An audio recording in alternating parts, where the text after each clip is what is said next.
ISRO NASA থেকে মাত্র 4-5 বছর পাশেই আরম্ভ করেছিল, যদিও ইসরো নাসা থেকে অনেক পিছে। কেন ইসরোর মধ্যে এমন কি রয়েছে যার জন্য ইসরো নাসা থেকে এত পিছে?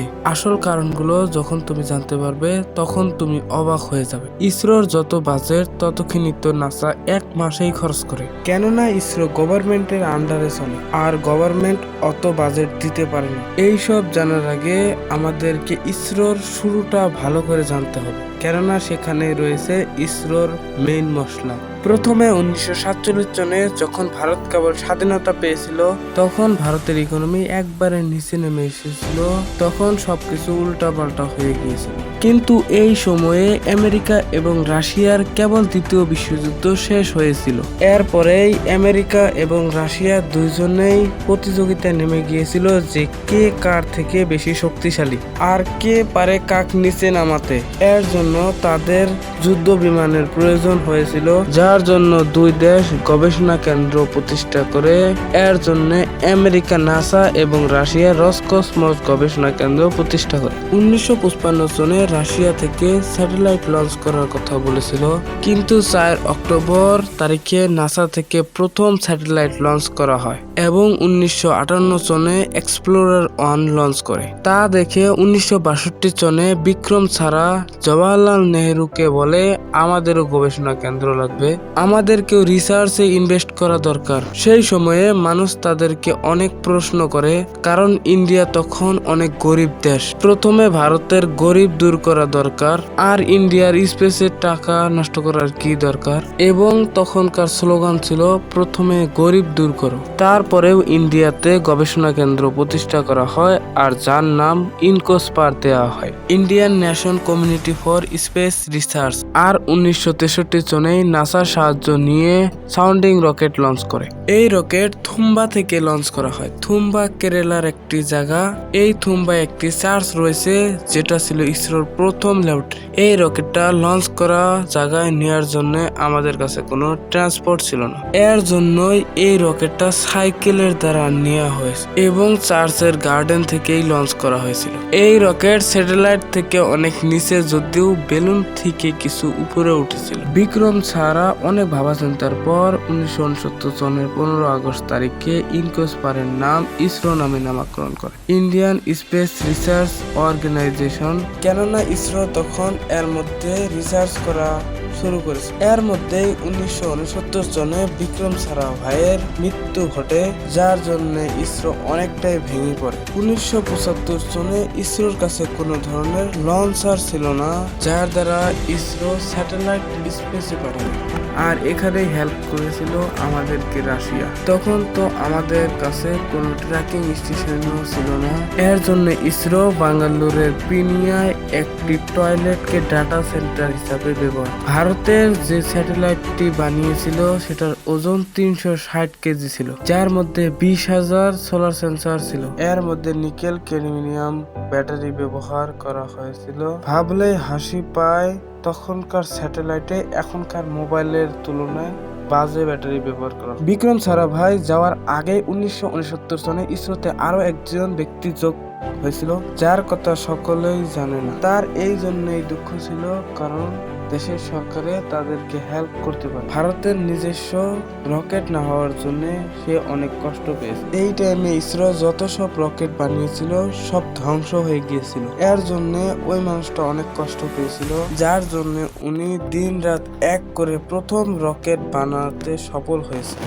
আর ওনার নাম আপনারা সবাই জানেন, এপিজে আব্দুল কালাম। 1975 সনে ভারত প্রথম আর্যভট্টা স্পেসক্রাফট লঞ্চ করে।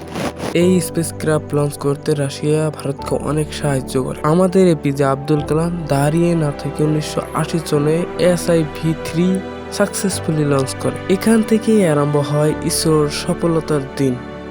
এর অনেক পরেই ইসরো বানায় ASLV, PSLV এবং GSLV। 1984 সনে ভারতের অ্যাস্ট্রোনট রাকেশ শর্মা প্রথম মহাকাশে গিয়েছিল, কিন্তু এটা রাশিয়ার তথ্য। আপনারা শেষ পর্যন্ত দেখতে থাকুন। ভবিষ্যতে নাসা এবং ইসরো কি কি লঞ্চ করতে চলেছে আমরা সব বলবো। নাসা এখন পর্যন্ত 579টা স্যাটেলাইট লঞ্চ করেছে, সেইখানে ইসরো একবারেই 104টা স্যাটেলাইট সাকসেসফুলি লঞ্চ করে অল রেকর্ড করেছে। এর মধ্যে খালি ইন্ডিয়ান স্যাটেলাইটই ছিল না, বেলেগ দেশের অনেক স্যাটেলাইট ছিল।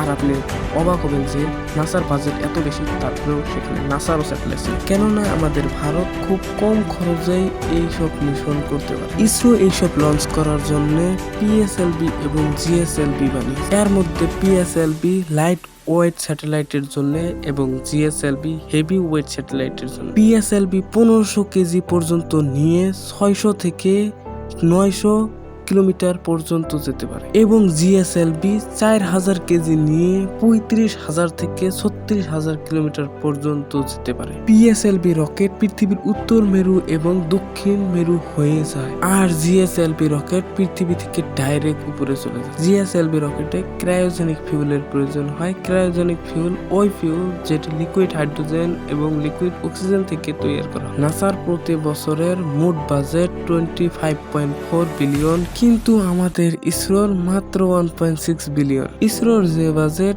এই বাজেট দিয়ে তো অ্যাভেঞ্জারের মতন মুভি বানানো। অবভিয়াসলি নাসার কাছে বেশি বাজেট থাকার জন্য নাসা বেশি কিছু করতে পারে। যেমন নাসার নিজস্ব ইন্টারন্যাশনাল স্পেস স্টেশন রয়েছে, সেখানে তাদের অনেকই অ্যাস্ট্রোনট গিয়েছে, কিন্তু ইসরো থেকে আজ পর্যন্ত একটি অ্যাস্ট্রোনটও স্পেসে যায়নি। ইসরোর কাছে কম বাজেট থাকার পরেও ইসরো অনেক কিছু কম খরচে করতে পারে। নাসা থেকে আজ পর্যন্ত 340 জন মানুষ স্পেসে পাঠিয়েছিল, কিন্তু ইসরো থেকে আজ পর্যন্ত একজনও মানুষ পাঠায়নি।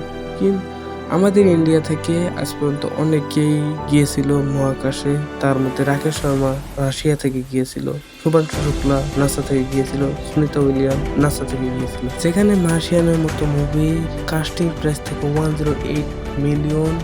তারপর আমাদের ইসরো ডাইরেক্ট মঙ্গলের মাটিতে স্যাটেলাইট পাঠায় মাত্র 74 মিলিয়ন। যেহেতু ইসরো কম খরচে এত কিছু করতে পারে, তারপরও আমাদের ইন্ডিয়া কিছু পিছিয়ে রয়েছে।